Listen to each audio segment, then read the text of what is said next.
자, 세 번째로 에덴에 관하여서 한번 보겠습니다. 창조과학에서는 이 네피시라는 단어를 굉장히 중요하게 생각합니다. 히브리어 네피시, 헬라어로는 푸시케로 번역되고 영어로는 소울로 번역되고 한자로 영이라는 단어로 번역되는데, 이 나파시라는 단어에서 나오죠. 숨쉬다. 그래서 의성어가 아닌가, 숨을 거칠게 쉴 때 나오는 소리를 표현한 것이 아닌가 학자들은 그렇게 추측합니다. 그래서 이 나파시에서 나온 네페시가 첫 번째는 무엇을 의미하느냐? 첫 번째는 호흡기관, 목구멍, 목을 의미합니다. 성경 구절 한번 보겠습니다. 우리 성경은 스월이 욕심을 크게 낸다라고 욕심으로 번역했는데, 공동 번역은 땅이 목구멍을 열고 입을 찢어지게 벌릴 것이니 이렇게 번역을 했습니다. 그리고 우리 성경은 목마른이라고 번역했는데, 공동 번역은 먼 데서 온 희소식은 타는 목의 생수와 같다고 목으로 바르게 번역했습니다. 자, 뜻이 이제 목구멍 호흡기관에서 이 네피시가 뜻이 확장이 됩니다. 욕망, 마음 등 감정의 주체로 확장이 되는 것이죠. 그래서 영역 통합체인 인간 전체를 대표하는 뜻으로 확대가 됩니다. 이 목에 숨 쉬는 것에 따라서 결국 사람이 죽고 살잖아요. 그러니까 이 목숨을 좌지우지하는 이 네페시가 사람 전체의 가장 중요한 요소를 뜻하는 단어로 확장이 됩니다. 개정개혁 우리 한글 성경은 이 호흡기관에서 출발한 이 네페시의 의미는 완전히 무시해버리고 영적으로 감정적으로만 이 네페시를 번역합니다. 창세기 2장 7절 여호와 하나님이 땅의 흙으로 사람을 지으시고 생기를 극하여 부르시니 사람이 생령이 되느니라, 네페시 하야가 되느니라. 그래서 호흡이라는 원래의 의미를 중요하게 보면 이 생령은, 네피시 하야는 숨쉬는 존재가 되었다, 이런 뜻입니다. 자, 생령이 무슨 뜻인지 반대말을 보면 생령이 무슨 뜻인지 알겠지 않습니까? 그럼 생령 그대로, 문자 그대로 반대말은 그럼 사령이 된다는 말인가? 죽은 영이라는 말인가? 숨쉬며 움직이는 존재 네페시 하야가 반대말을 가진다면 숨 안 쉬고 안 움직이는 존재지 않겠습니까? 네페시 메트예요. 그래서 우리 개역 성경에는 뭐라고 번역했느냐? 구별하여 여호와께 드리는 모든 날 동안은 시체, 네페시 메트, 시체를 가까이 하지 말 것이요. 네페시 하야가 숨쉬는 존재라는 뜻을 가지고 있으니 반대말 네페시 메트는 무슨 뜻입니까? 시체, 죽은 사람이라는 뜻을 가지게 된 것입니다. 그러니까 생령이라고 하니까 무슨 영적인 의미를 강조하는 것처럼 번역이 되었는데 그것이 아니라 숨쉬는 존재라는 말입니다. 그래서 창세기에서는 물고기, 그 육지 동물도 당연히 네페시 하야, 숨쉬고 움직이는 존재로 표현했다는 것입니다. 그래서 네페시 하야가 의미하는 바는 코와 목구멍으로 숨에 의존하며 살아서 갈 수밖에 없는 연약한 존재. 그냥 목숨이 여기 까딱까딱 붙어 있는 연약한 존재를 표현하는데 네페시 하야를 쓴다는 것입니다. 그래서 구약에서 생물이라는 카테고리 역할도 하죠. 그래서 숨쉬고 막 움직이는 모든 존재는 네페시 하야니까 생물이라는 카테고리로. 그래서 우리 창세기에서는 생물 번역되었습니다. 자, 창조과학 네페시 하야를 어떻게 해석하느냐? 창세기 2장처럼 네페시 하야를 킹 제임스 버전은 A Living Soul로 번역했고, 최근에 번역된 NIV는 A Living Being, 그냥 살아있는 존재. 그리고 ESV는 A Living Creature, 그냥 살아있는 피조물. 그러니까 여기는 영적으로 번역을 했죠. 살아있는 영혼, 생령. 우리 성경은 킹 제임스 버전 역할을 받아서 생령이라고 번역한 거예요. 그런데 최근의 번역은 다 무엇입니까? 살아있는 피조물, 살아있는 존재, 이렇게 된 것입니다. 그래서 창조과학에서 이 네페시 하야는 도구마 수준입니다. 특별한 생존, 불사를 누리는 존재가 됩니다. 네페시 교리는 생물 중에 식물의 죽음만을 인정하는 창조과학의 신앙을 보호합니다.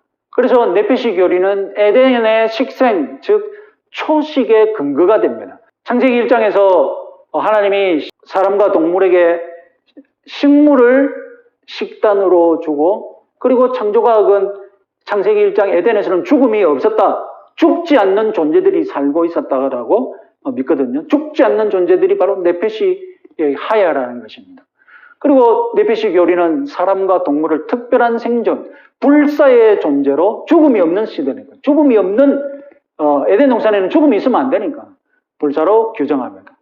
그래서 타락 전후로 사람과 동물이 같은 생존 형태임을 창세기에서 증명할 수 있는 역할을 맡았습니다. 죽지 않는 존재가 네피시 하야예요. 이 본말 전도의 극치죠. 네피시 하야는 목숨이 이 목에 붙어 있는 연약한, 그냥 숨만 끊어지면 죽는 연약한 존재를 의미했는데, 그래서 네피시 하야는 살아서 숨쉬는 존재, 그것을 의미했는데 죽지 않는 존재로 돌변한 거예요.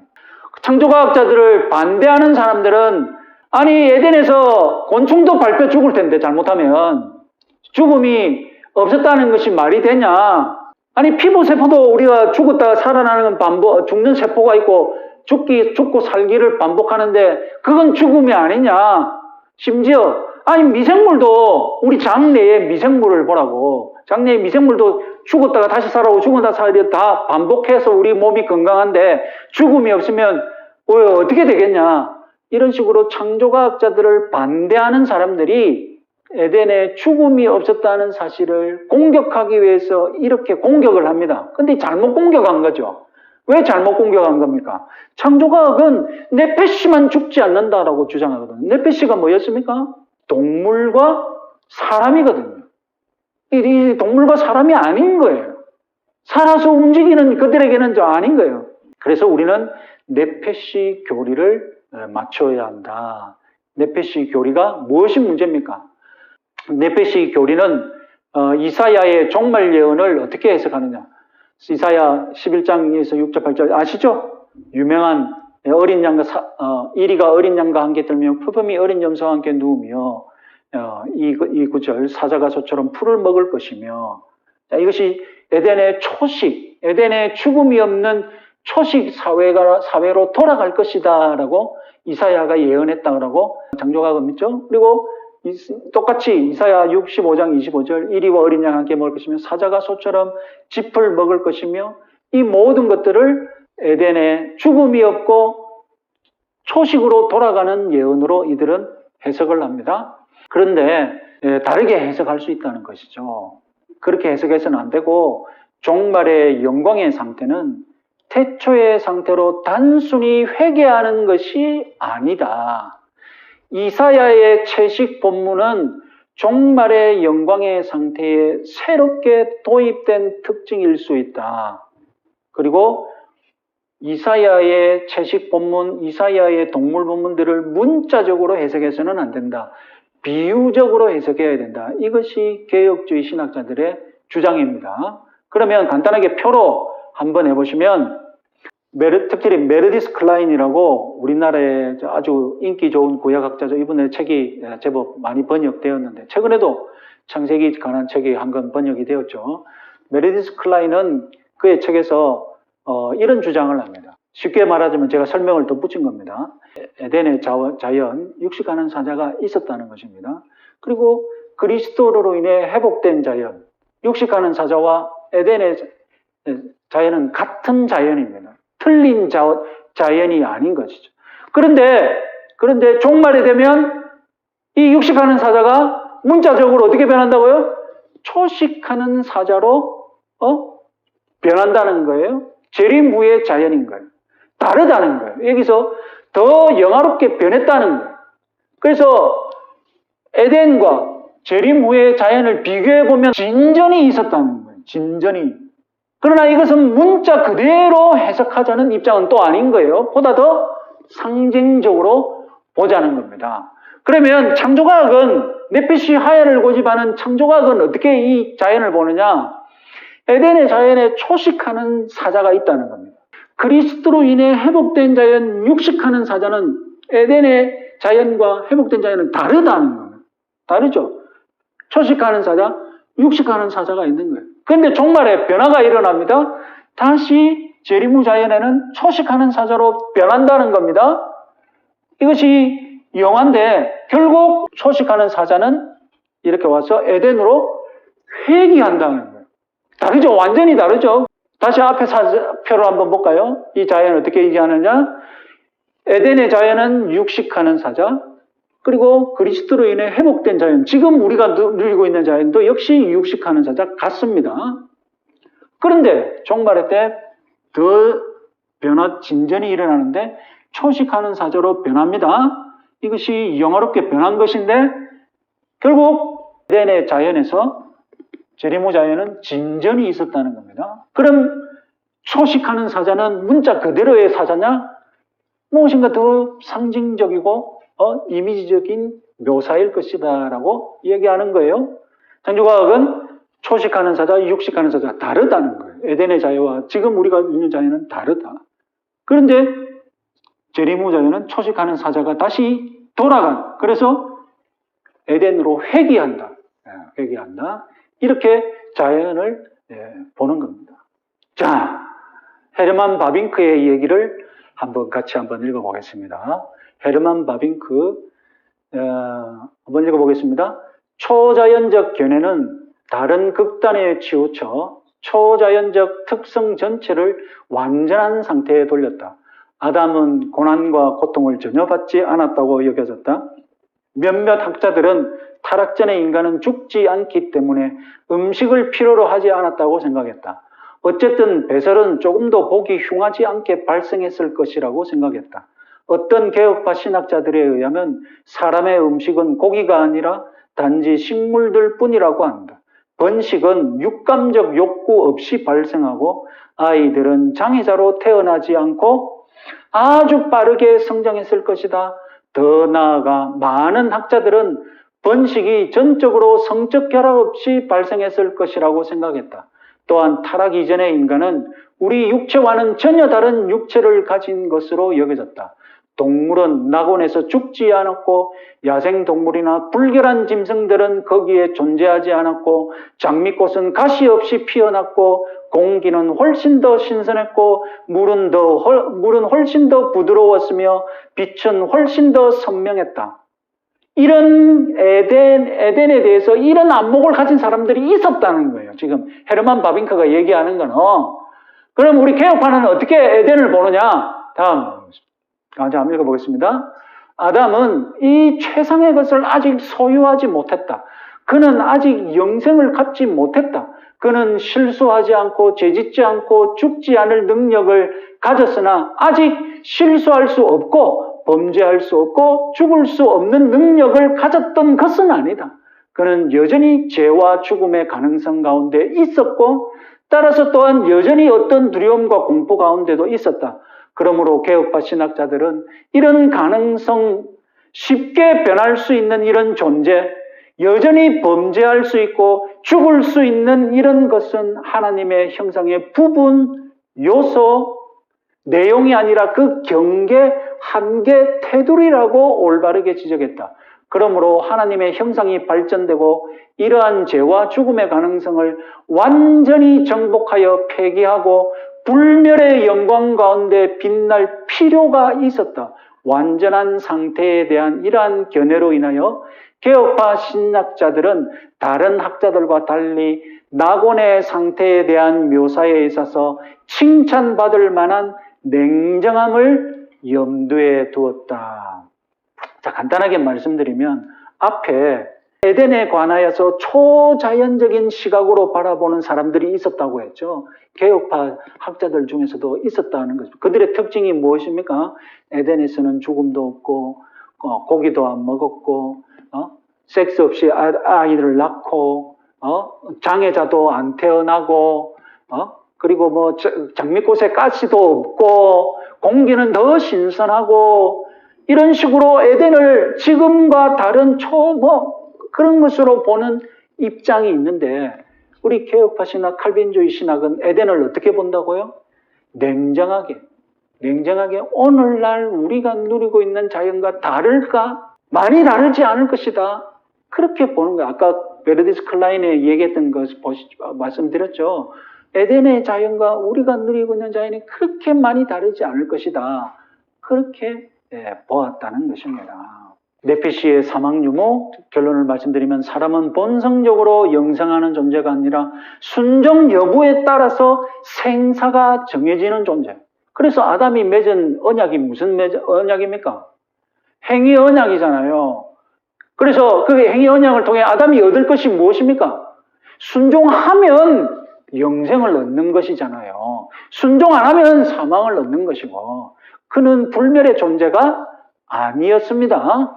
로마서 8장은 동물의 불사를 증가하지 않습니다. 로마서 8장을 들어서 이들은 네페시 하야의 불사를 입증하려고 하는데 동물마저 불사하는 것으로 로마서 8장은 이야기하지 않습니다. 마지막으로 죽음을 모르는 자에게 죽음이 형벌일 수 없습니다. 에덴 동산에 죽음이 없었다면 하나님이 아담에게 네가 이걸 먹으면 정령 죽으리라 했는데 죽음을 모르는데 죽음이 형벌일 수 있을까요? 죽음을 모르는 사람한테 네 죽을 테니까 조심해야 돼. 죽음이 어떤 것인지 알아야 죽음을 경계하지 않겠습니까? 그래서 아마 동물의 죽음이 그들에게 죽음의 학습 기회가 되었을 수도 있다라고 생각할 수 있겠습니다. 자, 이제 다락전 육식 가능성이 창세기 1장의 해석과 직결되어 있는 건데요.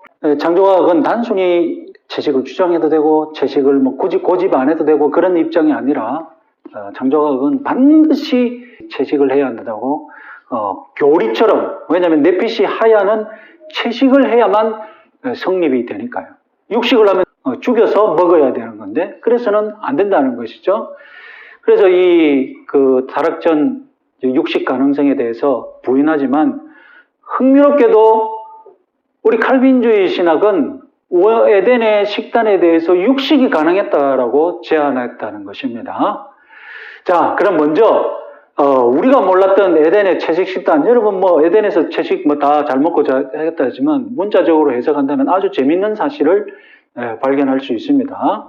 12절에 하나님이 식물을 창조하실 때 푸른 풀, 히브리어로는 대세, 킹 제임스 버전은 그래스로 번역합니다. 씨 맺는 채소, 히브리어로는 에셉, 영어로는 허브라고 번역했습니다. 그리고 씨 가진 열매 맺는 나무, 에츠, 히브리어로는 에츠, 영어로는 트리입니다. 하나님께서 나무를 우리의 먹거리로 주신다고 하니까 우리는 오늘날 이상하게 생각하시겠지만 원시 부족들의 삶을 보면 나무 뿌리 먹고 줄기 안에 심지 같은 것도 파내어서 뭐 끓여서 먹고 뭐 쪄먹고 그리고 열매도 먹잖아요. 그러니까 나무 통째로 먹거리가 되는 겁니다. 사람의 먹거리는 29절에 나와 있죠. 사람의 먹거리는 온 지면에 씨 맺는 모든 채소, 에셉, 허브입니다. 씨 가진 열매 맺는 모든 나무, 에츠. 그래서 채소와 나무, 에셉과 에츠를 주셨습니다. 동물의 먹거리 30절 우리 성경은 어떻게 번역했냐면 모든 짐승 하늘의 모든 새와 생명이 있어 땅에 기는 모든 것에게는 모든 푸른 풀을 먹을 거리로 주노라라고 번역이 되어 있습니다. 그래서 공평하게 분배가 잘 돼서 사람은 채소, 나무 먹고 동물은 풀 먹는 것으로 번역이 되었습니다. 그런데 번역이 잘못되었습니다. 푸른 풀은 히브리어로 에셉, 영어로는 허브, 그리고 우리말로는 채소라고 번역해야 돼요. 왜냐하면 12절과 29절에서 채소라고 번역했으니까. 그런데 풀은 풀로 번역했어요. 왜 풀로인지 조금 이따 생각해 보시고. 자, 결정적인 진리, 문자적인 진리는 무엇입니까?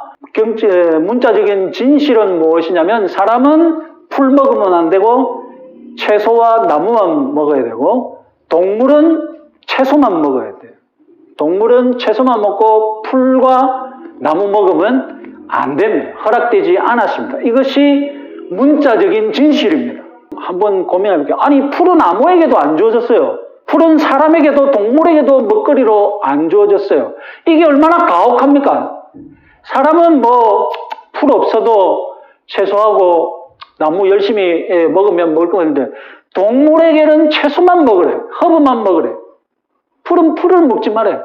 도대체 왜 그들은 풀은 왜 빠졌는가? 동물의 유일한 먹거리가 풀이 아니라 채소라고? 형 이해 안 되시죠?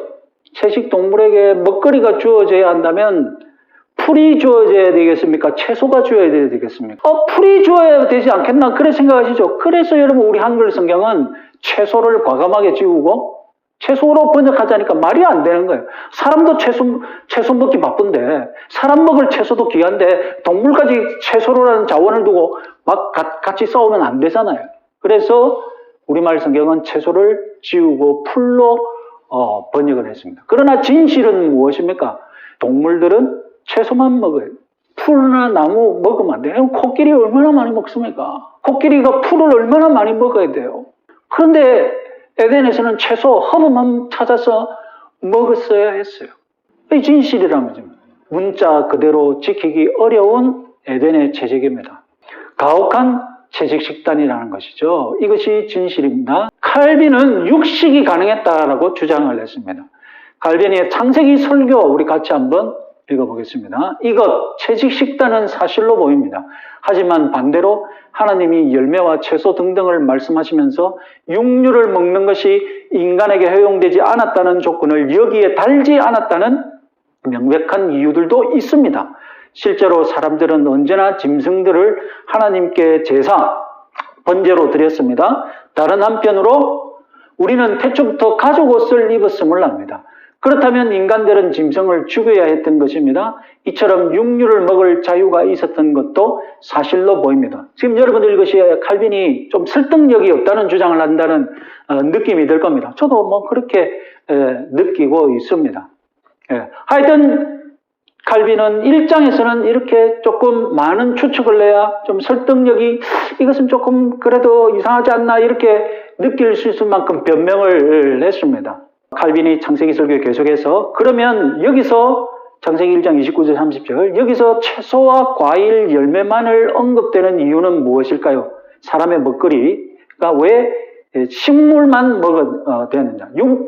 육고기는 왜 빠졌느냐? 동물을 먹거리에서 명단에서 왜 빠졌느냐? 그것은 사람에 대한 하나님의 후덕함을 보이기 위함입니다.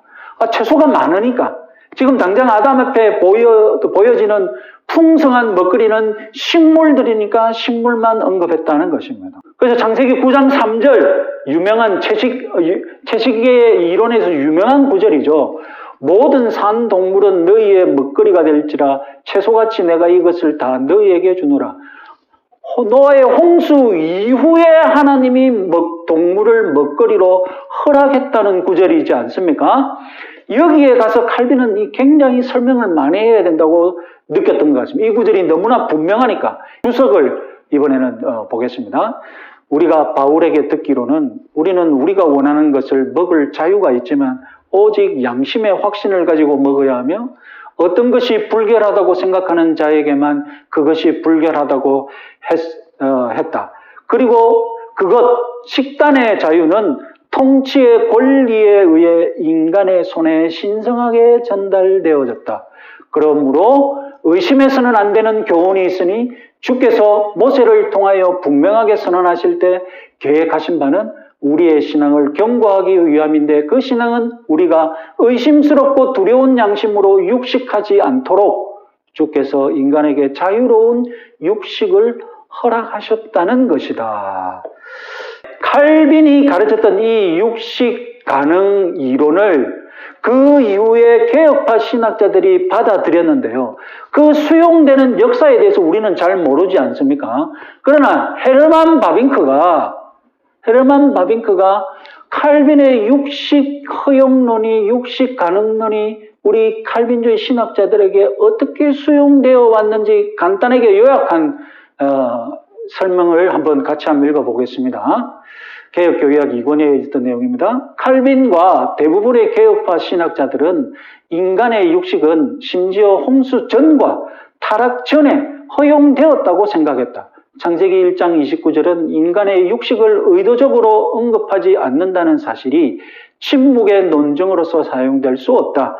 창세기 1장 30절에서는 단지 식물 세계가 인간과 동물 사이를 나누고 동물 세계에 대한 인간의 통치와 권한은 언급되지 않는다. 동물 세계는 이미 창세기 1장 28절에서 인간에게 주어졌으며 이것은 특히 바다의 고기들을 염두에 두고 짐승들을 죽이고 사용할 권한을 분명히 포함한다. 결론적으로 요약을 하자면 창세기 1장 28절에 통치의 축복 속에 동물을 먹을 고난이 먼저 포함되어 있으니 창세기 1장 29절에서는 식물만 포함되었다. 이런 식으로 지금 얘기를 한다는 것입니다. 그래서 칼빈이 먼저 통치의 고난 속에 육식이 포함되었다라고 가르쳤고, 그리고 그것을 칼빈주의 신학자들이 받아들였다는 것입니다.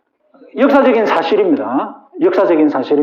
칼빈은 에덴에서 육식도 가능했음을 제안했다. 이후 많은 칼빈주의 신학자들도 통치의 축복 속에 육식의 자유가 포함되었다고 믿었다. 이것이 역사적인 사실입니다. 그러나 역사적인 사실을 오늘 저와 여러분들이 절대적으로 진리로 받아들일 필요가 없습니다. 채식만 가능했다고 믿는 칼빈주의자들도 있습니다.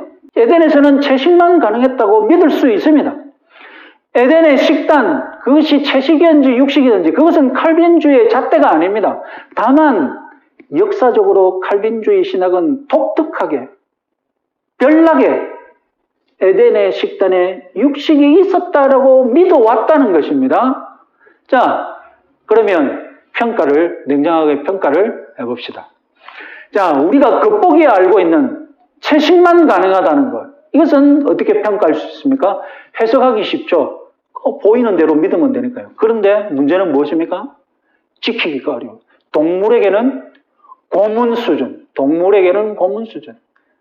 예? 여러분, 기린이, 목에 긴 기린이, 여러분, 큰 나무에 가지에서 파릇파릇한 새싹이 나면 어떻게 합니까?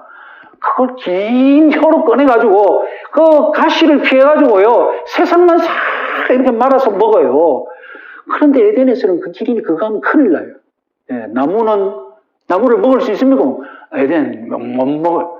땅 속에 있는 허브만 그러면 여러분, 긴 기린이 목을 숙여가지고 땅에 있는 허브를 찾아다니려고 해봐? 이 고문. 자, 육식도 가능했다고 제안했던 칼빈주의 신학은 어떻습니까? 해석하기가 어렵죠. 많은 추론이 필요해요. 설득력이 겉보기에 약한 것 같아. 뭔가 억지로 믿는 것 같은 기분도 있고. 그러나 여러분, 지키기는 쉽습니다. 장단점이 다 있어요. 아시다시피 제가 강조하는 부분은 뭐냐면, 채식 믿는다고 해서 구원과 상관없고, 채식 믿어도 되고, 육식 믿는다고 이것도 구원과 상관없어요. 이러나 저러나. 그러나 역사적인 사실은 뭡니까? 역사적인 사실은 칼빈주의는 별나게 칼빈 이후 육식이 가능했다는 사실을 다수로 믿어왔고 주류가 그것을 믿어왔고, 그러나 믿지 않는다고 해서 칼빈주의 신학에서 무슨 소외받거나 그런 일은 없다는 거예요. 칼빈주의 신학을 믿으면서도 채식을 믿을 수 있어요. 그것은 결정적인 잣대가 아니니까. 칼빈주의를 결정짓는 잣대 무엇입니까? 칼빈주의 5대 교리, 그죠? 전적 타락, 제한적 구성, 이런 것이 우리 칼빈주의를 구분 짓는 결정적인 잣대지, 채식 믿는다고 칼빈주의 아니다. 이런 것이 아니라는 겁니다. 그러나 칼빈주의의 별난 특징. 그런데 창조과학은 육식은 절대로 안 됩니다. 육식은 할 수가 없습니다. 안식교에서 채식을 강조하는 그것이 그대로 창조과학에 들어왔기 때문에 안식교에서는 육식을 하면 어떻게 된다고 합니까? 고기를 잘근잘근 씹어보면 안에서 막 성욕이 끓어오른다는 거예요. 그래서 성욕을 주체할 수 없게 된다고. 그래서 고기를 먹지 말라고 가르치지 않습니까? 이 칼빈과 칼빈주의 신학이 에덴의 채식을 찬성한다고 창조과학 진영은 조작을 합니다. 왜냐하면 자기들이 채식을 강조하는 게 이게 좀 안식교에서 왔다는 이것을 감추기 위해서 이 칼빈주의의 포상이 필요한 거예요. 그래서 칼빈의 주석 중에 마치 칼빈이 채식을 찬성하는 듯한 부분만 딱 잘라와가지고 보라, 칼빈도 채식을 주장했다. 그리고 채식을 찬성하는 개혁주의 신학자가 있겠죠. 채식을 찬성하는 개혁주의 신학자의 글을 딱 따와가지고 마치 개혁주의 전체가, 칼빈주의 전체가 채식을 찬성하는 듯한 그런 식으로 글을 만들어내서 칼빈주의 신학의 포장지로 이 채식을 포장해 버렸죠. 자, 결론을 내시면 에덴을 신화의 땅으로 만드는 창조가 네페시 하여는 불사의 존재다. 무혈 통치가 하나님 나라다. 피 흘려서는 안 되니까. 죽음이 있어서는 안 되니까 무혈 통치야말로 하나님 나라다. 이렇게 주장하는 것이죠. 그러나 우리 개혁주의 칼빈주의가 보는 에덴 동산은 무엇입니까? 에덴에 불사의 존재는 없다. 불사하시는 분은 하나님뿐이시다. 에덴에서 아담이 순종했다면 그는 영생을 누리는 존재가 되었을 것이다. 무혈 통치가 아니라 피가 없는 세상이 하나님이 좋았다고 하는 세상이 아니라 하나님이 좋았다고 하는 세상은 피를 안 흘려서가 아니라 바르게 통치, 하나님의 명령에 하나님이 사람을 대리 통치자로 세우시고 아담은 그 대리 통치에 순종하면서 하나님의 영광을 사는 바른 통치가 하나님 나라다. 이렇게 주장합니다. 자, 이것은 좀 복잡하니까 시간 관계상 우리 제 책을 또 보시면 칼빈의 60권에 대해서 좀 더 자세히 아시고 식단의 변화에 대해서도 아까 말씀드렸던 메르디스 클라인의 의견을 제가 좀 더 자세히 채용해서 했습니다. 방사성 연대청진 불신법 얘기했고, 자, 우리 창세기 1장에 대해서 간단하게 남은 시간 동안 강의하도록 하겠습니다. 잠시만요. 파워포인트 좀 바꾸겠습니다. 자, 창세기 1장에 관한 해석을 지금부터 좀 말씀드리자면 제 책 2권을 썼지만 제가 창세기 1장에 대해서 언급한 적은 없습니다. 창세기 1장이 이렇게 해석되어야 된다. 왜냐하면 저도 아직 그 책을 쓸 당시에 창세기 1장을 어떻게 바라보아야 되는지 좀 많은 공부 중이었고 좀 더 신중하게 좀 더 많은 연구를 한 다음에 창세기 1장을 강의하는 것이 맞겠다 싶었는데 최근에 제가 창세기 1장을 뭐 어쩔 수 없이 강의하게 됐어요.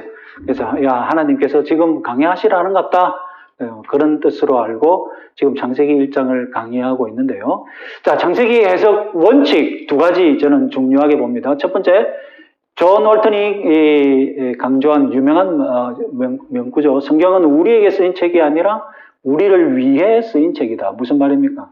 독자, 초대 독자, 성경을 직접 받는 독자의 입장에서 먼저 해석되고 그래서 그것이 2000년의 시간을 뛰어넘어서 오늘날 우리들에게 우리 상황 속에 맞게 적용이 되어야 된다. 순서를 뒤바꿔서는 안 된다라는 것이고, 그리고 창세기가 고대인들에게 전한 교훈이 무엇인가? 고대 유대인들에게 전한 교훈이 무엇인가? 그건 창세기의 저술 배경, 모세 오경의 저술 배경과 똑같은 것이죠. 다름 아니라 시내산 언약과 지금 가나안 정착 생활을 앞두고 모세가 하나님으로부터 계시를 받은 것 아닙니까? 그 결과가 나온 게 모세 오경의 율법이고 이런 거지 않습니까? 자, 여기에 이 저술 원칙, 저술 목적 이런 것이 다 담겨 있는 거예요. 이걸 염두에 두고 창세기를 해석해야 한다는 것이죠. 유대인들은 창세기를 포함해서 모세가 쓴 오경을 토라, 율법으로 받아들였습니다. 창세기를 과학 문서가 아니라 과학 테스트가 아니라 창세기는 그들에게 율법이에요. 레위기만 율법이 아니라 모세오경 모두가 율법이라니까요. 그래서 모세오경은 율법을 잘 지키기 위한 율법 해설집, 율법 예화집인 거예요. 모세오경 전체가. 율법도 있지만 그 수많은 아브라함이 행하였던 모든 사건들 다 율법을 위한 예화집인 거예요. 창세기는 고대 유대인들의 예배를 위한 이야기. 이제 이들이 가나안에서 들어가서 살아야 하는데 가나안의 그 수많은 다신교 이방들과 함께 어울려서 살아야 되는데 왜 하나님만 믿고 살아야 되는지, 왜 여호와 하나님만 예배하면서 살아야 하는지 그 근원에 관한 이야기를 창세기를 통해서 이들에게 하는 거죠. 그래서 예배를 위한 이야기다. 창세기 해석 두 번째 원칙, 하나님은 고대인들에게 창세기를 어떤 수준으로 들려주어야 할까? 이걸 생각해 보자는 거예요. 만약 21세기 우리들에게 창세기를 들려주신다면 지금 창세기와는 다른 이야기를 해주시지 않을까? 왜냐하면 고대 유대인들의 수용력과 오늘날 우리들이 이 세상에 대해서 알고 있는 지식, 그런 것들이 수용력이 다르기 때문이죠. 수용력에 맞게 적응하셨다는 겁니다. 이것은 마치 어머니와 아기의 대화를 보면 어머니가 아기에게 말해줄 때 그 아기의 수용력에 맞게, 수준에 맞게 내려와서 얘기하지 않습니까? 이것을 칼빈이 주목했죠. 그래서 칼빈의 적응 이론이라고, 칼빈은 이것을 뭐 이론으로 내세웠거나 하지 않았습니다. 칼빈이 한 이야기는 무엇이냐? 칼빈은 자기 주석과 설교에 그냥 하나님이 적응하셨다. 이런 식으로 이 적응이라는 단어를 엄청나게 자주 썼어요. 예를 한 두 가지만 딱 들었는데요. 같이 읽어보시면 모세는 이미 받아들여진 관습에 자신의 가르침을 적응시켰다. 그분의 사역들을 인간의 수용력에 적응시키기 위해서다. 내가 판단하기에 모세는 그의 지형학을 그의 시대의 수용력에 적응시켰다. 그래서 이것을 칼빈은 처음에 라틴어로 글을 썼으니까 라틴어로 아코모다치오라고 했고요. 영어 번역은 다 이것을 accommodation으로 번역하거든요. 그래서 영어판 칼빈 주석이나 보면 accommodated, accommodating, accommodated 이런 식으로 지금 다 번역이 되어 있습니다. 그래서 이것을 칼빈이 무슨 내가 적응 이론이라고 이렇게 해석해야 한다고 소개한 이론이 아니라 칼빈의 그 주석, 칼빈의 그 설교에서 적응이라는 단어를 자꾸 쓰니까 이게 칼빈의 적응론이다라고 후대의 사람들이 받아들인 것이죠. 그래서 소위 신인 동역적 표현을 보시면 사람의 모습을 가진 하나님이 말씀하시지 않습니까? 이것이 적응적인 표현에 비롯합니까? 독자를 속이는 것이 아니냐. 하나님이 없는 일을 마치 수용력에 적응해서 엄마와 아기의 이야기를 예를 들면 엄마가 내가 어디서 태어났어? 그러면 나 엄마가 배꼽으로 나왔어. 라고 우리는 생각해야 합니다. 그래서 이 적응 비판을 적응 이론은 하나뿐입니다. 새 하나 만들고 물고기 따로 만들고 창조행위 두 개가 아닙니다. 성경을 보시면 창조행위 하나입니다. 넷째 날, 다섯째 날 창조행위 하나. 그런데 셋째 날에는 창조행위 두 가지 아랫물에서 땅을 내고 그리고 구별해서 땅에서 식물을 만들고 창조행위 두 가지. 여섯째 날에는 땅에서 동물을 만들어내시고 창조행위 하나. 그리고 마지막으로 사람을 따로 만드셔서 창조행위 두 개. 그리고 창조행위도 1, 1, 1, 1, 2, 2. 의도적으로 다 맞추었다는 것. 그래서 중세에 신학을 집대성한 그 토마스 아퀴나스는 이것을 가리켜서 뭐라고 표현했느냐? 이 첫째 날부터 셋째 날까지는 분리, 디스팅티오라고 표현을 했습니다. 그리고 넷째 날부터 여섯째 날은 장식, 오르나투스라고 이것을 표현했습니다. 그래서 분리와 장식 구도인데요. 오늘날 이제 학자들은 분리와 장식을 주로 다른 식으로 표현하죠. 그래서 뭐 공간 형성, 이쪽에는 공간 채움, 이와 같은 개념으로 이것을 설명하기 좋아합니다. 첫째 날 3절부터 시작되는데 이 1절과 2절을 어떻게 처리할 것이냐가 문제라는 말입니다. 청지를 창조하신 제목 2절. 그런데 2절에 땅, 흑암, 물이 첫째 날 이전에 이미 존재하고 있다는 겁니다. 그래서 2절에 흑암이 첫째 날 어둠에 오고 둘째 날에 물이 이미 2절에 물이 있으니까 둘째 날에 물이 있는 것이고 셋째 날 땅은 결국 2절에 땅이 셋째 날 오는 것이 아니냐. 그러면 2절은 사전 창조 활동처럼 보이는 거예요. 1절부터 창조 활동이 아니라 이미 이전에 창조 활동이 있는 거예요. 그래서 무에서 창조가 아니라 이미 있는 것에서 창조하는 그런 꼴이 되어버리고 마는 거예요. 우리가 알고 있기로 창조는 무에서 유를 창조하는 것인데 24시간 날 이론을 그대로 받아들이면 24시간 날 이전에 이미 땅, 흑암, 물이 이미 있는 거예요. 그러면 유에서 유를 창조하는 일이 되어버리지 않습니까? 그러면 수정판 1절부터 첫째 날이라고 치자. 그렇게 해석하는 학자들이 있으니까요. 3절부터 첫째 날이 아니라 1절부터 첫째 날로 보는 학자들도 있습니다. 그러면 표가 어떻게 됩니까? 첫째 날 땅, 하늘, 물, 흑암, 그리고 빛과 어두움, 그리고 여기서 둘째 날 물 분리하고 땅 나오고 분리장식 구조가 완전 깨져버리죠. 그 대부분 1장 1절은 창조 활동으로 보지 않고 1장 1절은 제목으로 보거든요. 그래서 1장 1절도 첫째 날부터 보기 어렵다라는 것입니다. 그러면 저는 어떻게 보느냐? 저는 이 하나님께서 1장 1절, 1장 2절까지 무에서 유의 창조 작업을 이미 진행하고 계셨다. 그래서 진행한 중간 평가가 무엇이냐? 중간 평가가 다음 표를 봅시다. 이미 진행하고 있는 창조를 구분하고 있었다. 2절 창조 활동을 보니까 혼돈하고 아직 공허한 상태다. 창조가 완성되지 않았으니까요.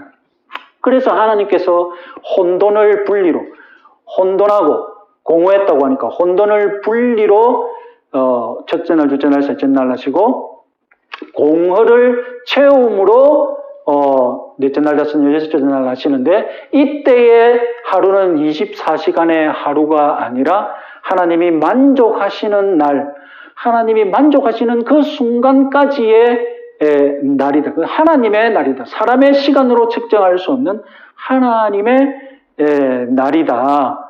이렇게 보는 것이죠. 그리고 어둠이 밤이 되고 아침이 맞았으니 이는 첫째 날이라. 그럼 그 표현은 무엇이냐? 그 표현은 어차피 우리가 전통적으로 그래서 성 아우구스티누스도 24시간의 날을 믿지 않은 이유가 무엇입니까? 넷째 날에 광명체가 만들어졌는데 첫째 날, 둘째 날, 셋째 날은 어떻게 그것이 날이 있을 수 있느냐? 물론 창조과학에서는 억지로 그것을 또 설명해내죠. 과학적으로 설명해내는데 그렇게 과학적으로 설명할 것이 아니라 그냥 24시간의 날이 아니라 24시간 날이 아니라는 것은 이미 성 아우구스티누스도 그렇게 생각했습니다. 다만 그는 무에서 유를 창조하는 라틴어로 엑스 니힐로라고 합니까? 하여튼 그런 것을 굉장히 중요하게 하기 때문에 우리도 무에서 유의 창조를 포기하지 말고 24시간 날 창조를 포기하면 무에서 유의 창조를 지킬 수 있는 거예요. 그래서 2절 창조 후 이렇게 하셨다. 하나님의 날 이론으로 저는 해석을 하게 됩니다. 그러면 구체적으로 좀 더 살펴 들어가게 되시면 3절 다른 성경이 하나님의 창조를 바라보는 관점을 한번 보시면 욥기 38장 4절 6절 천지 창조를 집 짓기에 비유했습니다. 네가 땅에 기초를 놓을 때 네가 어디 있었느냐? 네가 깨달아 알았거든 말할지니라. 누가 그것의 도랑법을 정하였는지 누가 그 줄을 그것의 위에 띄웠는지 네가 아느냐? 그것의 주추는 무엇 위에 세웠으며 그 모퉁이들을 누가 놓았느냐? 그 작업을 하나님이 우리 고대 유대인들에게 설명하실 때 난 너희들에게 집을 지어줄게.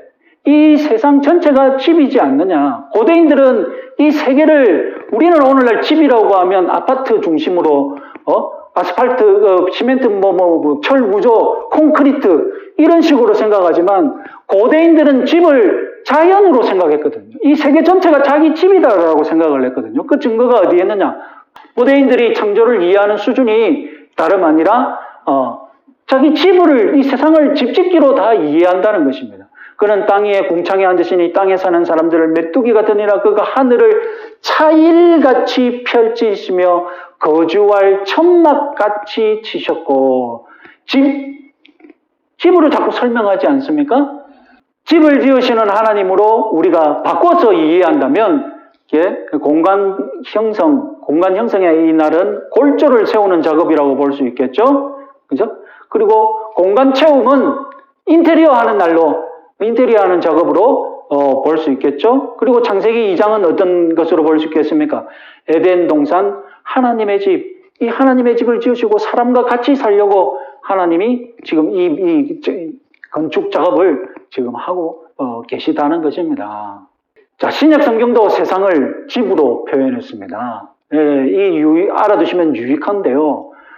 헬라어로 오이키아 집입니다. 오이키아가 집입니다. 오이코노모스는 집을 관리하는 사람, 오이키아에서 나왔으니까 집을 관리하는 사람 청직입니다. 이 오이코노모스가 하는 일, 집 관리, 그것을 오이코노미아라고 합니다. 집 관리. 그래서 이 오이코노미아에서 이코노미라는 경제를 뜻하는 영어 단어가 나왔습니다. 그런데 이 오이코노미아가 하나님께 쓰이면 하나님의 오이코노미아다라고 하면 우리 성경이 하나님의 집관리라고 번역 안 합니다. 하나님의 청지기직 이렇게 번역하지 않고 어떻게 번역하느냐? 하나님의 경륜이라고 번역합니다. 하나님은 이 세상을 집으로 보시고 내가 집 관리하고 있다 이렇게 표현하는데 우리는 그것을 어렵게 무엇으로 번역해 놨습니까? 하나님의 경륜으로 번역하는 거예요. 하나님의 경륜은 하나님의 집 관리입니다. 이 세상이 하나님의 집이기 때문입니다. 그리고 일반 사람들도 믿거나 믿지 않거나 오이쿠네메라고 해서 집 같은 세상이라고 불렀습니다. 그리고 로마 사람들은 로마 제국 전체를 뭐라고 불렀느냐? 우리 집이다. 오이쿠네메, 집 같은 세상이다. 거주할 수 있는 세상을 오이쿠네메라고 불렀습니다. 그래서 3층 집을 지으시는 하나님으로 봐야 한다고. 첫째 날, 넷째 날은 하늘 영역, 둘째 날, 다섯째 날은 하늘과 바다 영역, 그리고 셋째 날, 여섯째 날은 바다와 땅 영역. 그래서 하늘, 땅, 바다. 3층짜리 집을 지으시는 하나님으로 해석해야 합니다. 출애굽기 20장 4절 너를 위하여 새긴 우상을 만들지 말고 위로 하늘에 있는 것이나 땅에 있는 것이나 땅 아래 물속에 있는 것에 어떤 형상도 만들지 말라. 이미 하나님이 3층으로 세상을 구분하고 계시다는 것이죠. 그래서 창세기 이야기의 궁극적인 교훈은 무엇이냐? 창세기는 우리에게 과학적인 정보를 주는 책이 전혀 아닙니다. 우리가 창세기에서 과학을 찾을 이유가 없습니다.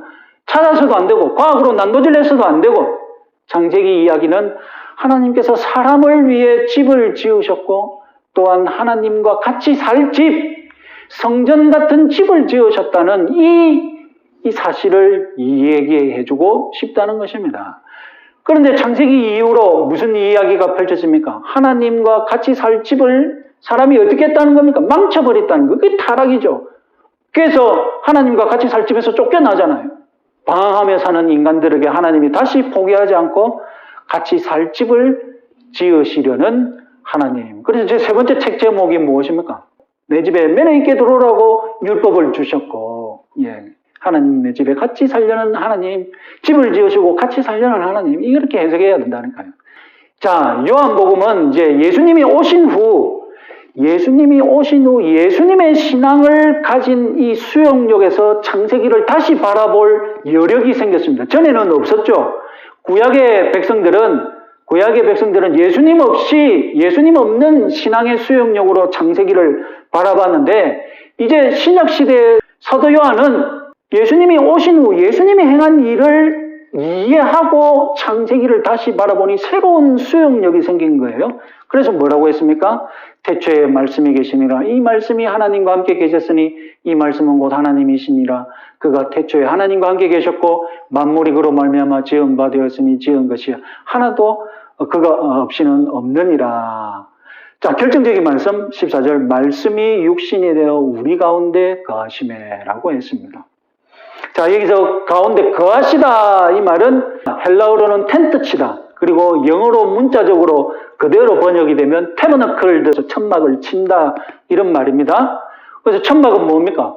오늘날 우리들에게 천막은 그저 레저 용품이지 지나지 않았지만 고대인들에게 천막은 무엇입니까? 집이죠, 집.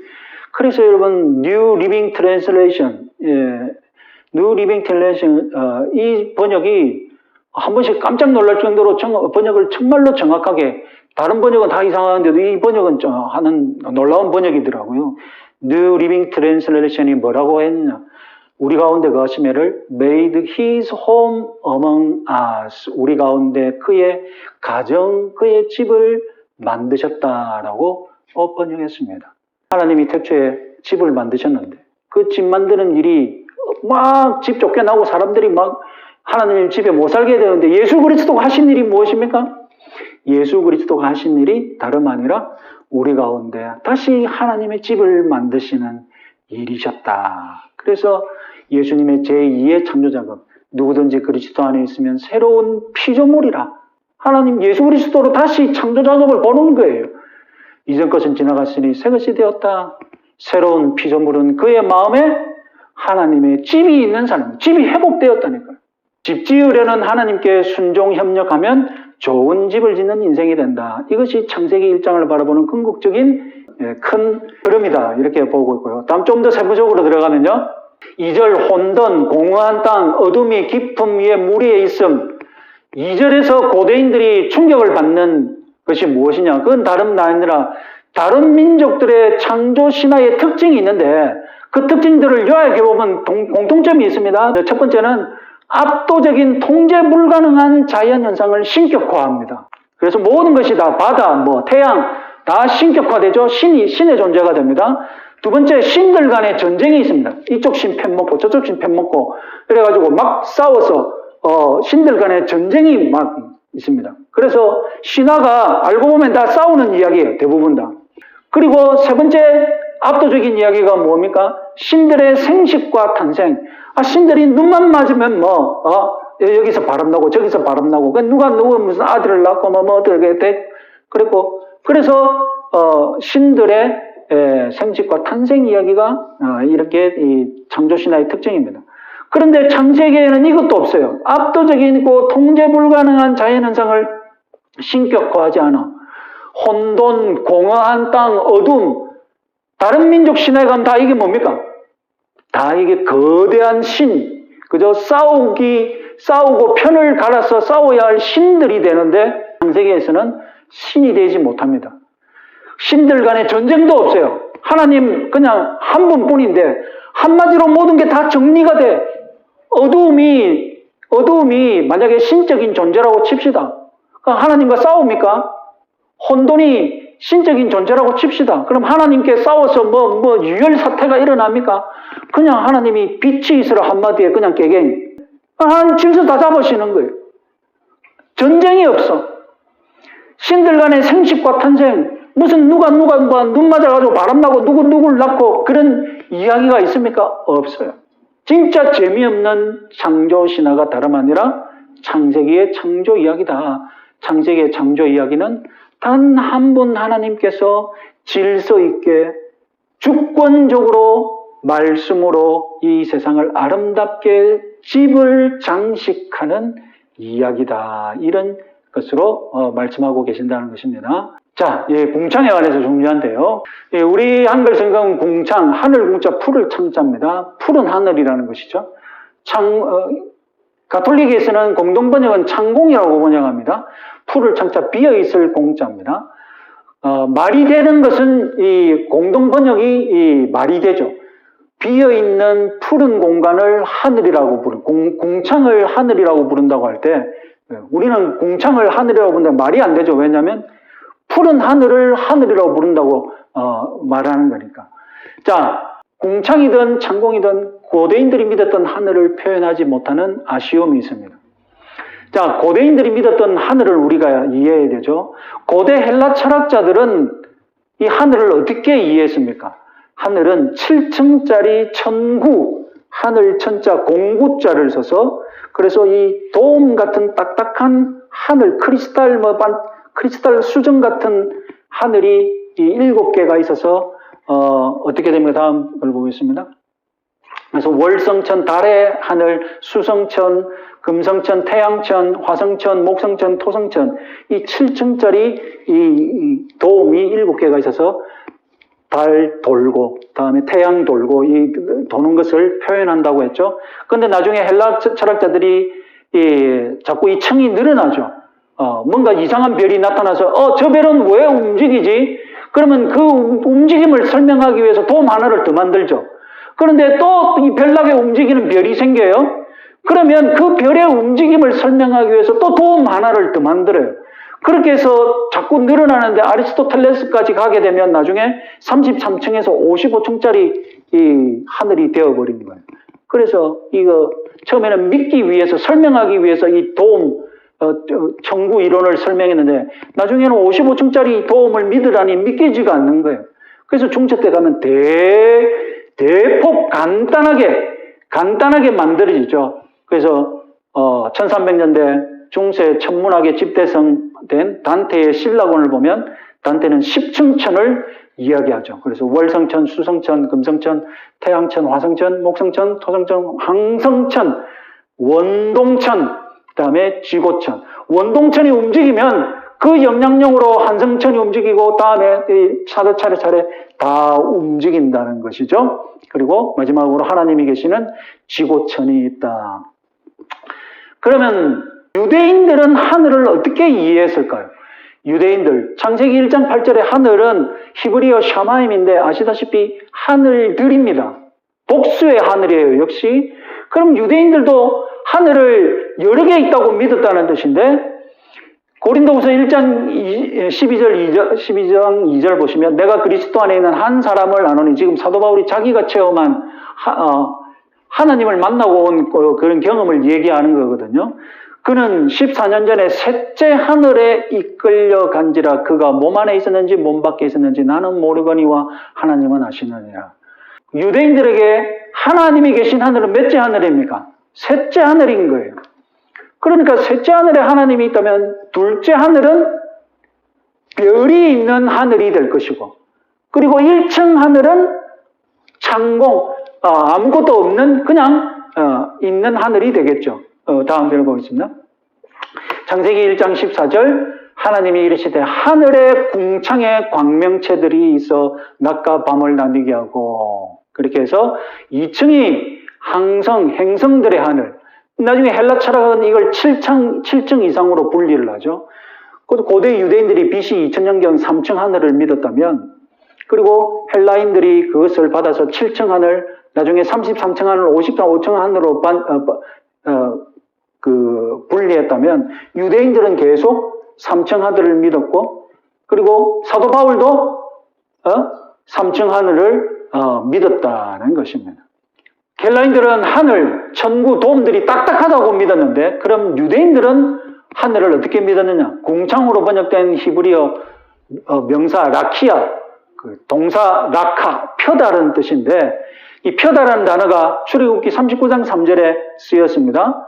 금을 얇게 쳐서 오려서 실을 만들어 청색, 자색, 홍색 실과 가는 배실에 섞어 정교하게 짜고 여기 라카, 펴다라는 단어가 여기에 쓰였습니다. 그런데 우리 성경은 쳐서라고 번역을 했죠. 쳐서 편다는 거예요. 왜 쳐서 펴는 겁니까? 딱딱하니까. 딱딱한 것을 쳐서 펴는데 이 단어가 쓰인 거예요. 그 궁창, 하늘은 무엇입니까? 딱딱한데 하나님이 어떻게 하신 것입니까? 쳐서 편 거예요. 그것이 궁창이라는 겁니다. 자, 라키아 궁창, 쳐서 만든 금속판, 단단한 돔으로 이해되었던 천구. 영어 성경 단어 사전에는 이렇게 번역을 하고 있습니다. 그래서 창세기 1장 17절에 하나님이 그것들을 궁창 안에 두어 땅을 비추게 하시며 빛나는 것들을 궁창 안에 두었다고 하지 않습니까? 특별하게 문제 없는 것 같아요. 1장 20절에 보면 하나님이 이르시되 물들은 생물을 번성케 하라 땅 위에 하늘에 궁창에는 새가 나르게 하라. 궁창이 딱딱하면 그 안에 새가 어떻게 날지 그렇게 생각할 수 있잖아요. 근데 여러분 히브리어를 정확하게 보면 뭐라고 되어 있느냐? 궁창 앞에, 궁창 안에 새가 날으라고 하는 것이 아니라 히브리어는 정확하게 궁창 표면에 새가 날으라고 했어요. 왜 이렇게 얘기합니까? 궁창은 딱딱한 도움이니까 안에서 들어가면 안 돼.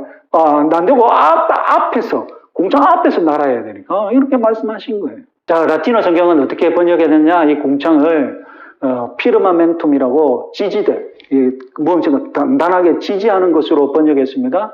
옛날 영어 성경은 이것을 번역할 영어 단어가 없으니까 영어 단어를 만들었는데 그래서 퍼머넌트라는 단어를 만들었습니다. 그런데 이 퍼머넌트는 지지대와 하늘 두 가지 뜻을 가지고 있는데 이제 지지대라는 뜻은 없어버리고 오늘날 하늘의 뜻이 더 강하게 남았죠. 최신 영어 성경들은 궁창을 어떻게 번역하느냐? expanse, 넓게 펼쳐진 것. 어떻게 히브리어로는 어떻게 표현합니까? 하나님이 쳐서 단단한 것을 쳐서 편 것으로 이해하면 되겠죠. 자, 요약하면 유대인들도 단단한 돔 같은 하늘을 믿었다. 단단한 하늘 위에 물이 있었다. 왜요? 비 내리는 현상을 설명해야 되거든요. 비 내리는 현상을 설명하면 물이 단단한 것 안에 갇혀 있어야 되거든요. 그죠? 받침대 같다 뭔가 의해서 물이 안 나오게 해야 되지 않습니까? 그럼 비가 올 때는 어떻게 해야 되지? 단단한 것에 창문이 있어서 창문이 열리면 비가 쏟아진다고 고대인들은 믿었거든요. 그래서 창세기 7장 11절에 노아 홍수 때 비가 내리는 것을 뭐라고 했느냐? 하늘에 창문들이 열렸다. 그래서 비가 쏟아진다라고 말했고, 비가 그칠 때는 뭐라고 했느냐? 기품의 샘과 하늘의 창문이 닫힌다라고. 둘째 날의 창조 작업은 결국 무엇을 얘기하느냐? 지구의 물순환 시스템, 비 내리는 시스템을 설명합니다. 그래서 이런 것을 딱 들으면 헷갈리는 것이 무엇입니까? 그럼 하나님께서 그 딱딱한 궁창을 만들었다 이러는데 궁창이 실존했다는 것 아니냐? 창조과학은 실존한 것으로 믿죠. 딱딱한 궁창 하늘 위에 그들은 수층이라고 해가지고 물 수층이 있었는데 그래서 뭐 과학적인 효과를 설명하죠. 뭐 장수의 비결이 뭐 이 수층 때문이다. 뭐 적외선은 어떻고 뭐 오존이 어떻고 뭐 그런 설명을 하는데 저는 어떻게 이야기합니까? 하나님께서 고대인들의 수용력에 적응하신 것이다. 고대인들에게 하나님이 비를 주시는 분이시다라는 것을 이야기하고 싶은데 그걸 이야기하려니까 그들의 수용력에 적응해서 이야기할 수밖에 없었다라는 것이죠. 왜 이야기가 중요합니까? 왜 이 비 내리는 시스템에서 하나님이 굳이 이렇게 얘기하셔야 됩니까? 이들이 가나안 땅에 들어가면 농사를 지을 것인데 고대 농사에서 가장 핵심적인 게 뭡니까? 농약입니까? 아니죠. 오늘날 농사는 농약으로 많은 것을 생산해내지만 고대 농사는 비 한 번 내리는 게 결정적이거든요. 비 내리는 신이 누구냐? 바로 바알이거든요. 바알입니다. 이게 원래 역사 유적에서 만들어진 바알 형상입니다. 이 바알 형상을 복원해서 이렇게 관광품으로 팔든지 누가 뭐 기념품으로 파는 것입니다. 그리고 이것은 1998년 팔레스타인 정부에서 이 이미지를 이용해서 우표로 만든 것입니다. 오른손에 있는 것이 뭐겠습니까? 오른손에 있는 것, 이 왼손에 있는 것은 생략했는데 오른손에 있는 것은 생략 안 하고 살렸죠? 오른손에 있는 것이 뭐겠습니까? 번개입니다. 번개가 먼저 치면 다음에 뭐가 따라옵니까? 비가 따라오거든요. 그래서 바알은 비를 내리는 신입니다. 바알이 왜 그렇게 인기 있겠습니까? 다름 아니라 비를 내리는 신이거든요. 이집트는 나일강이 있고 저기 바벨론에서는 유프라테스 티그리스 강이 있어서 그 강이 주는 그 어마어마한 물이 있어서 좀 덜하겠지만 팔레스타인에는 그 조그마한 요단강 하나 가지고 살아야 돼. 그러니까 비가 얼마나 중요하겠습니까? 그 비 내리는 바알신이 최고인 거예요. 제일 인기가 있는 거예요. 하나님께서 지금 창세기를 통해서 하고 싶은 이야기가 뭡니까? 비 내리는 시스템 내가 만들었다. 내가 너희들에게 비를 주는 분이다. 내가 너희에게 이른 비, 늦은 비, 적당한 때에 내게 해서 내가 너희들의 곡식과 포도주와 기름을 얻게 할 것이다. 그러니까 바알의 유혹에 넘어가지 말고 비를 내리는 시스템을 만드신 하나님을 믿으라. 이것을 창세기를 통해 얘기하고 있습니다. 분리와 장식 구도에서 우리가 셋째 날에서 생각해 볼 것은 식물이 여기에 위치한 게 마음에 안 들죠. 우리 현대인의 입장에서 보면 식물은 여섯째 날에 위치해야 되는 것 아닌가? 식물이 왜 여기에 있지? 여기에 식물과 동물과 같이 위치해서 장식 체험을 하는 그런 역할을 해야 되지 않는가? 우리 눈에 그렇게 보이거든요. 창조과학은 이 분리와 장식 구도를 가지고 그 창세기 1장을 설명하는 사람들은 그 벌써 창조과학과 반대되는 입장에 서 있는 사람이기 때문에 그래서 창조과학자들 그리고 날 24시간을 믿는 사람들은 이 분리 장식 구도에서 뭘 공격합니까?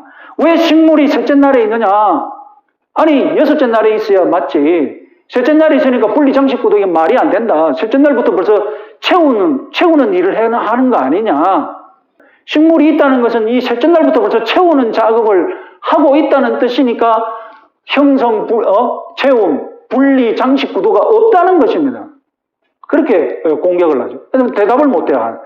그러나 여러분, 이 셋째 날 식물의 자리가 문제다고 지적하는 자나 변호하지 못하는 자는 모두 현대인의 눈으로 성경의 식문을 바라보기 때문에 문제입니다. 여러분, 아까 말씀드렸듯이 생물로 번역된 네페시하야 기억나시죠? 네페시하야는 숨을 쉬고 움직이는 존재입니다. 그럼 식물은 숨을 쉬고 움직입니까? 고대인들 보기에 숨을 안 쉬어요. 우리는 식물의 호흡을 이해하죠. 그러나 여러분, 식물의 호흡한다고 큰 소리 치지 마세요. 우리 인류가 식물의 호흡을 완벽하게 이해한 것이 몇 년도인지 아십니까? 1958년이에요. 1958년에 식물의 호흡, 그 광합성하고 그 모든 작업을 화학적으로 완벽하게 설명해내가지고 멜빈 켈빈이라는 사람이 식물의 호흡 광합성을 화학적으로 완벽하게 설명해가지고 59년에 노벨 무슨 상을 받았다는 것 아닙니까? 여기 보시면 다 움직이는 것들이죠. 해별, 달별 다 하늘에서 움직이는 것이잖아요. 새와 물고기 움직이는 것이잖아요. 동물들, 사람 다 움직이는 것이잖아요. 이것은 살아있다고 믿은 거예요. 그래서 채우는 역할로 다 이들이 온 거예요. 식물 안 움직여요. 그들에게 보기에는 숨도 쉬지 않아요. 그러면 여기에 있을 것이 아니라 땅과 같은 배경으로 여기서 위치해야 되는 게 식물의 올바른 자리인 것이죠. 그래서 이 구도가 맞다는 거예요. 식물의 자리는 이 네핏이 하야가 아니기 때문에. 창조과학도 인정하잖아요. 식물을 생물로 인정 안 하잖아요. 그냥 죽어도 괜찮은 거예요. 참 에덴에서. 여기 있는 새와 물고기 네핏이 하니까 죽으면 안 된다. 그렇게 주장하지 않습니까? 그래서 구분이 되잖아요. 그리고 중요한 것은 셋째 날 땅에서 식물을 내라고 하나님이 하셨거든요. 땅을 통해 간접 창조를 하신 것이죠. 여섯째 날도 보시면 땅이 동물을 내라고 하시거든요. 땅을 통해 간접 창조하신 것이죠. 우리는 하나님이 직접 창조하셔야만 하나님답다고 생각해요. 그러나 하나님은 간접 창조하는데 내가 무슨 문제가 있나? 하나님은 땅아 네가 식물을 내라. 땅아 네가 동물을 내라. 하나님은 자유롭게 직접 창조도 하시고 간접 창조도 하십니다. 하나님은 마음대로 창조하시는 분이십니다. 하나님이 도구를 통하여서 간접 창조를 하셨다고 여러분 이상하게 생각하지 마시고 하나님은 직접 창조도 하시고 간접 창조도 하시는 분이심을 믿으시기 바랍니다. 그런데 창조과학자들은 간접 창조하셨다면 딱 의심의 눈을 막 쳐다보죠. 저거 분명히 진화론을 통해 또 간접 창조했다고 저렇게 또 주장할 거다라고 딱 꼬라보죠. 하나님은 직접 창조하셔야만 진정한 하나님이라고 그렇게 얘기하죠. 자, 현대인들이 현대의 과학적인 관점을 가지고 창세기 본문을 난도질한 폭력적인 해석들, 여기에 우리는 휘둘리지 말아야 됩니다. 창세기 1장에서 2장, 3장 무엇이든 과학을 찾을 이유가 없습니다. 창세기는 과학을 얘기하는 본문이 아니라 왜 하나님을 예배해야 되는지, 가나안 땅으로 들어가는 이스라엘 백성들에게 예배하라고 드려주는 이야기인 줄 명심하시기 바랍니다. 셋째 날 창조 이야기는 고대 유대인들에게 무엇을 가르칠까요? 그것은 땅에 관한 신앙. 여러분, 하늘에서 비를 내리면 그 비를 받아서 생명을 싹 틔우는 신이 있거든요. 그것이 바로 여신, 대지의 여신, 데모신, 풍요의 여신입니다. 그래서 고대의 신화들을 다 보면 하늘에서 씨를 뿌리고 비를 뿌리는 것이, 남자가 씨를 뿌리는 것이죠. 그러면 땅이 그 비를 받아서 그 씨를 받아서 생명을 내게 되는 것이죠. 그 다 그 고대 신화의 기본 아닙니까?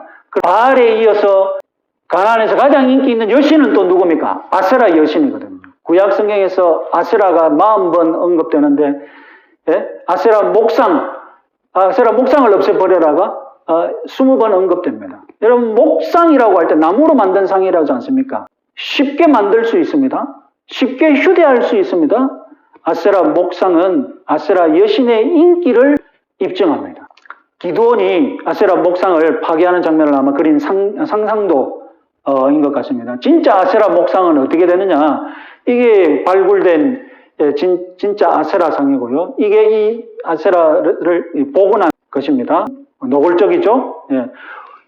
풍요의 여신을 섬긴다는 것, 대지의 여신, 풍요의 여신을 섬긴다는 것은 그것은 곧 생식기를 찬양한다는 뜻입니다.